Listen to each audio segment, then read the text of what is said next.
Hey guys, welcome back to the channel. I hope everyone is doing well. So the ISPY has been released for a few days now, so I think it's enough information to kind of give my initial impressions. It's definitely not perfect, but I think there are some good points in here as well. So I wanted to do this video because I think there's some confusion within the high yield community about this particular ETF. It definitely has some weak points, and I think like the people that are maybe criticizing it, I think they mean well, but you have to be careful not to let kind of like just like random reply guys opinions sway people. So I think it's helpful to always review parts of like the statements of additional information and the prospectus. For example, for this ISPY, I think it's helpful to kind of review page 17, for the prospectus, review on page 51 to get more information regarding the net asset value. So this is just my guess as to what they're using, just based on prior experience with these products. So when you're going through like the holdings, you'll notice that it's broken up into three major components. The first is like the swap section over here. So this is not a index that you can just like buy off the street. These are swaps that are they have to go through like a centrally cleared futures commission merchant. So that's a kind of a good thing. The second thing to note is that the the counterparty is Goldman Sachs International. So in my previous video, I had some concerns like who was going to be on the other side of our trades. But now that I know that it's Goldman Sachs, um, it doesn't make me feel like super better, but at least I know like they're good for the money in case like something goes south. And then there's also an additional protection that both parties have to post collateral. Um, and then the second part over here, you'll notice that this is just a regular futures contract. So if you divide the amounts here, like this exposure value divided by the number of contracts, that'll give you like the value of the futures contracts. So this is just like regular E-mini S&P 500 contracts. So it's nothing too crazy here. And then the rest of it is just like regular stocks. So again, nothing too crazy here. But I do have some concerns because some of the math doesn't quite line up. And I think maybe I don't know if it's because JP Morgan is responsible for the net asset value calculation because that's what they put in their the reading material. So just to kind of allay some fears regarding the counterparty risk. So Goldman Sachs is part of what they call GSIB, globally systemic important banks around the world. So obviously JP Morgan Chase is like kind of like one of the top dogs, and then Goldman Sachs is kind of like near the top. So, in the future, if they decide to go with different, like the different investment bank to kind of like get some swap agreements done, if they're as long as they're on this list, I'll feel okay. That knowing that there's like people that are backstopping this these particular banks. For example, if any one of these banks goes down, my guess is that like central bank's going to step in to kind of like backstop it. So in terms of that, I feel a little bit better. Um, but now here's the kind of like the bad part. Uh, like my guess is that they're total return swaps because they're trying to replicate the returns of the S&P 500, the daily covered call. And I'll bring that up again later in the slides. But I couldn't find like an actual term sheet or like the actual ISDA agreement. I'm having trouble reconciling the net asset value with the swap exposure. And it'd also be helpful to kind of like know what the settlement date is because I'm assuming that it's done monthly so that there's not a lot of like back and forth with the trades. So just going back to like this particular swap, again, if you divide like the exposure value divided the number of contracts, it'll give you kind of maybe what I think is like their reference price. Um, so you, so the way that ProShares is doing it, it's definitely different than from what Defiance is doing, but the goal is the same. They're using Proshares is using they're trying to approximate an out of the money call, whereas the like with the fines they're using it in the money put. But synthetically, they should be similar. Um, the fines should have a slightly higher return just because they're a little bit more aggressive in terms of like their strike selection. Um, so basically, the swap is just trying to replicate the like a covered call on a daily basis, but instead of doing like a daily trade, it depends on what the terms of like the swap agreement is going to be. But I think there's a way to kind of maybe back into like the actual maybe like the daily net asset value. So there's another document, like a spreadsheet that shows like the net asset value, like the history. So for example, on the day of like the 19th, or I think the 20th, I'm sorry, the I guess like if you want to kind of go back, so the on the 19th they had like for about like 4 million under management, and as you can see, every day they've been accumulating like more and more. I think as of the 22nd they were up to like around 10 million. But for just for the sake of example, um, you'll notice over here on like the 19th, the the total exposure value of like the swap is around like 4 million. And over here, also on the 19th, the sum total of like all the assets under management is also 4 million. Um, and it's a little funky because I think what they're trying to do with the swaps, similar to how, if you're trying to buy like 100 shares of like SPY, each contract or like a covered call that you want to sell against it has to be like roughly amount like the same like size. So for example, if you want to do a covered call on like SPY for 100 shares, you're just gonna do like one contract. If you have 200 shares, you're gonna do uh, two contracts and so on and so forth. And they're trying to do the same thing here, but except when I'm going through like the holdings, they're it's tough to like reconcile because like when I add up like the total amount of like the futures contracts and the total amount of like the actual stocks, they don't quite line up correctly. Uh, and then I'm also like the good thing about like on their website, they also have like what they have like the kind of like what they're trying to do as if they were trying to do like a covered call on like the SPX. So in other words, like this number over here, this moneyness, if you back into like the 47 um like 65, you'll get like a number that's close to like the closing price of like the XPX from the previous day. And I also noticed that on this particular day, the swap value divided by the number of contracts is also happened to be 100.38. But I don't know if that's the correct way to do it. Um, and that's why I kind of want to see like uh, the the terms of the agreement just to make it easier.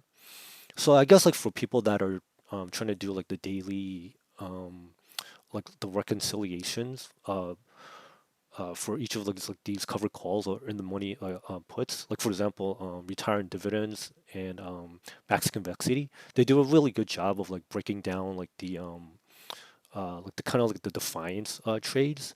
I guess if they wanted to do like kind of something similar, they would use like this the options position and then try to back into it that way and kind of just do like the difference between like the strikes to get like the daily net asset value that way. I think that's probably the way to go into for now. So for example, I did like the a second calculation, the moneyness equals strike divided by the XPX close from the prior day, and that gets us like pretty close to what the closing price was from the prior day. So I think that's probably like the way to do it. Like I'm off by like maybe like 21 cents, but I think because like they have to do like this like one day in advance. For example, like at the close of 12/21, they have to start replicating the like the SPX covered call for like the next day. So, it's really annoying. Because actually now I'm like the carrion, so like, I actually want to speak to the manager. So what I did was I compiled like a list of like questions and I sent it to like this email address. But so far I haven't gotten like a response yet. But I'm hoping that like maybe like more people from the community, if they also like will like kind of like ask like the similar questions, maybe we can get an answer like together. Because I really want to find out like how they're exactly how they're doing like the daily net asset value. So I want to bring up like another item. So I want to see if I can bring up the spreadsheet that you can also download. So there's two spreadsheets. There's one like from the holdings, and then there's one for like the actual net asset value. I think the net asset value is kind of cleaner. So you can kind of see like the net asset value like from day to day. But I'm trying to like reconcile like the full amounts to like what the holdings are. Like so, for example, if you notice here, like on the last date that's available, supposedly on 12 December 22nd, they have 10 million, almost 10 million eight assets under management. But if you go back to like the holdings for the December 22nd, okay, so like the swap value is approximate, so that gets us close. But then if you add up like the futures and then also add up like the amount of like the stocks, that's only like 4.8 million. So I'm kind of wondering where the other like I guess like the 6 million is going. I'm assuming that's cash and cash collateral that they're posting with the futures commissions merchant so that they can it's easier for them to do it that way rather than kind of like every day depending on like who wins or loses, like swapping money back and forth. This way if they both put up collateral, um, it's centrally cleared. um, and then like also at like the kind of like what they call the settlement date, that's when they kind of like settle up and just do like one net payment. um, so hope that clarifies some of like the confusion. um, I know it's not like the easiest thing because like, I don't think too many people are used to dealing with swaps. But I think like once we get used to it, I think like the returns will kind of be worth like the kind of like the risk. And also just wanted to show like the volume so far, just comparing like the other like SPY zero D, well I guess like SPY covered calls or in the money puts. So like SPYI so far has is kind of like the top dog in terms of volume, followed closely by JEPY. And since like ISPY is still kind of new, I expect like the volume over time to kind of come close to JEPY. So it's not too bad. And then also just as a reminder, if you want to look at the performance of the actual index itself, again, you can't actually buy this directly. You can only try to like replicate it through like a combination of what Proshares is doing. So they're doing a kind of like the actual stock itself. Then you're using a kind of either cash or like futures to make up the rest of the assets. And then also they'll either have to do like SPX like covered calls directly, or they can use like a swap to kind of replicate the actual performance. Um, and then again, it's over 20% so far. So if you want to kind of dig into like this actual index itself, I think it's worth the time to kind of understand what they're trying to do.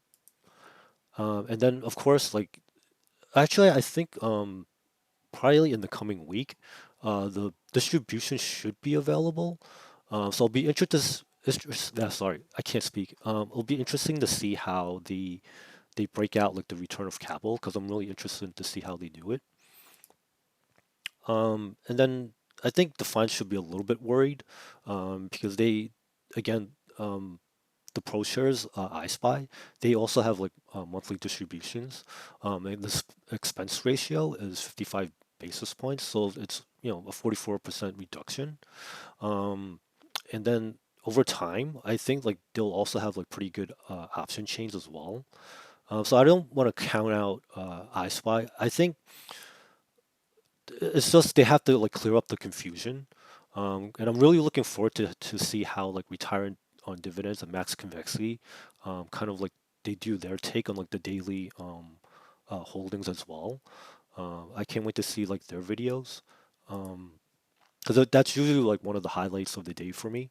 But anyway, I still think it's a great time to be alive. I think since they're using a combination of like regulated CME futures, I think that's a good thing. And then so far the counterparty is Goldman Sachs, so I know that you know even though they're not the most popular investment bank, at least we know like they're good for the money. If like they're on the wrong side of the trade.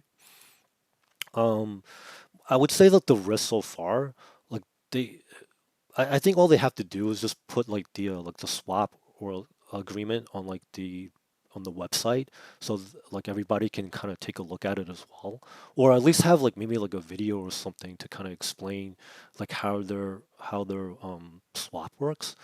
Of course, like if implied volatility collapses, then like it's still not gonna be great for any of the covered call or in the money cash secured put ETFs, and the prices could get cheaper. So I just want to thank all my new subscribers. If you like this type of content, please consider giving it a like. If you have any more questions, I'll try to like answer it as soon as I can. And then I'm also looking forward to like any the response from ProShares. So I'm hoping like the community can also kind of maybe if they can also like ask similar questions, and this way we can get like a response. Because I would like to do a follow-up video, because I feel like I'm like the high yield ETF like help desk over here, but like I don't have like all the information in front of me. I'm just trying to like do like a reconciliation of how they're actually doing all this. Because I know they're trying to replicate the performance of the index, but I guess like I want to see like the actual like math breakdown of these things. So if I find out like anything else, I'll make a follow-up video. So I just want to thank everyone again, and I hope you have a great one. Please make some good money out there. Bye now.